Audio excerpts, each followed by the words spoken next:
reasons why I'm so confused that they won't release the material. The ocean, because they've been poisoning the American people. We've had a bit of a pause because it's hard to find boats. Breaking news from 3 different continents: Moscow, Washington, Caracas. Right now, this very second, Jared Kushner is sitting across from Vladimir Putin, negotiating the fate of Ukraine. No experience, no Senate confirmation, just Trump's trust and a controversial peace plan that Europe calls capitulation. Meanwhile, back in Washington, the administration is defending military strikes that senators are calling war crimes.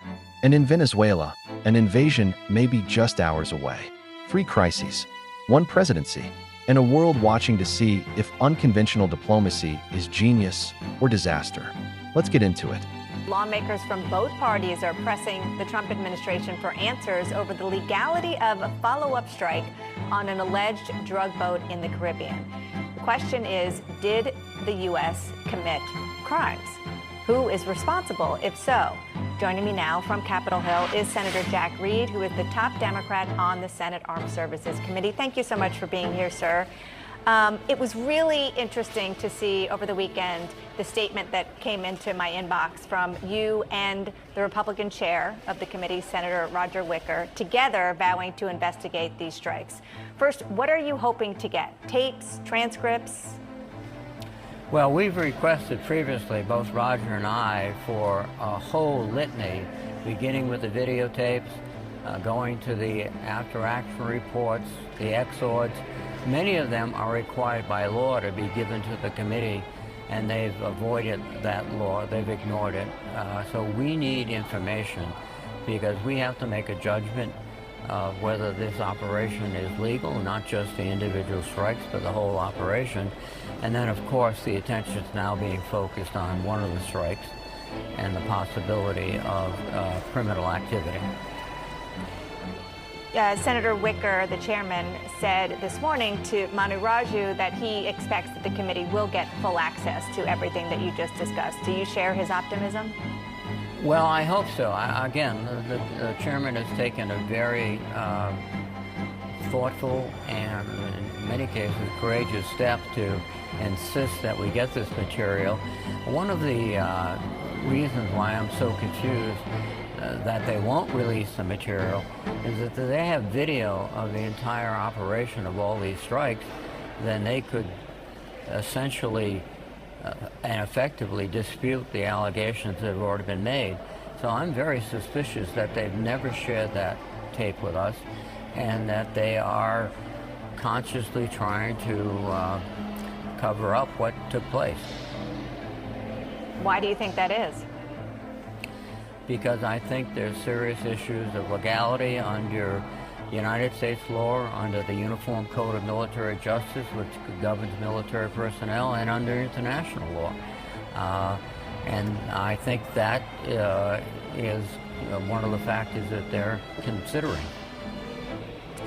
Senator, I want you to listen to Pete Hegseth. He is in a cabinet meeting currently with the president, and he had a chance to speak, and he spoke to what is going on in the operation and specifically kind of this controversy. Take a listen. We've only just begun striking narco boats and putting narco terrorists at the bottom of the ocean because they've been poisoning the American people. We've had a bit of a pause because it's hard to find boats to strike right now. Which is the entire point, right? Deterrence has to matter, not arrest and hand over and then do it again, the rinse and repeat approach of previous administrations. This is meant to get after that approach. And I will just end by saying, as President Trump always has our back, we always have the back of our commanders who are making decisions in difficult situations. What does that tell you?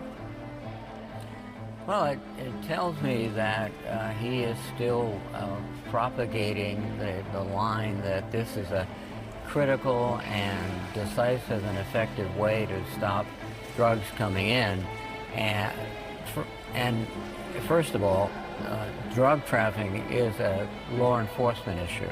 We currently have the Coast Guard and others who are operating in the Caribbean, disrupting the trade.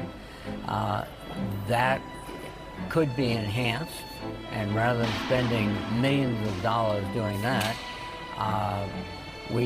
they're spending it on military activities. And he forgot to mention that we have a carrier task force group in the Caribbean. We have multiple destroyers. We have a Marine Expeditionary Unit. That does not have anything to do with drug interdiction. This is, I think, just an incredibly challenging situation, the fact that it's bad strategy, it's bad law enforcement, and it could be a serious crime in the law of war. Effectively, what it sounded like he was saying is that the ends justify the means, that there are fewer boats coming because they're scared, because people are getting killed. Well, first of all, let's put it in perspective. Fentanyl is the #1 drug that is killing Americans. It does not come from Venezuela. Right, it comes through Mexico. Apparently mostly cocaine.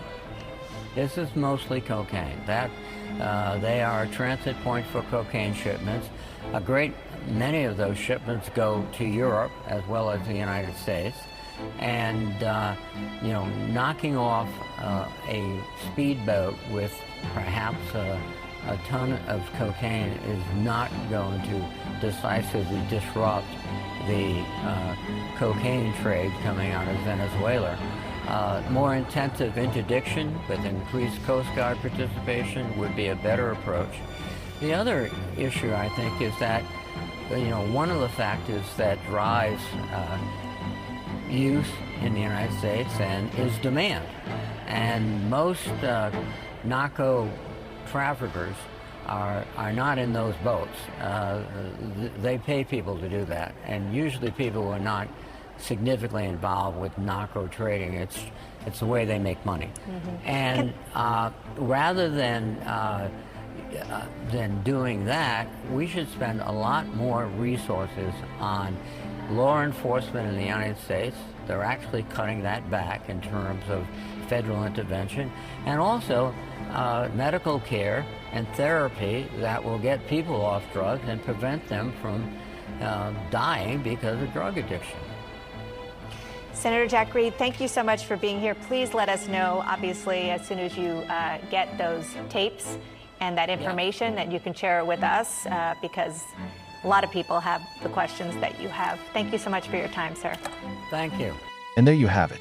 December 2nd, 2025, a day when the fate of nations hung in the balance of a single conversation in the Kremlin. As we record this, Kushner and Witkoff are still behind those closed doors. Putin is calculating. Zelensky is waiting. Europe is holding its breath. And the world is watching to see if Trump's gamble pays off.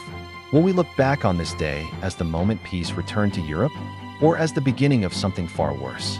The truth is, nobody knows yet. Not the experts, not the politicians, not even the people in that room. But we'll be here to break it down for you. No spin, no agenda, just the facts and the analysis you need to understand what's really happening. This is Conflict Nexus Report. I'm your narrator. If you found this breakdown valuable, hit that like button. Subscribe and turn on notifications, because this situation is developing by the hour and you won't want to miss what happens next. Share your thoughts in the comments below.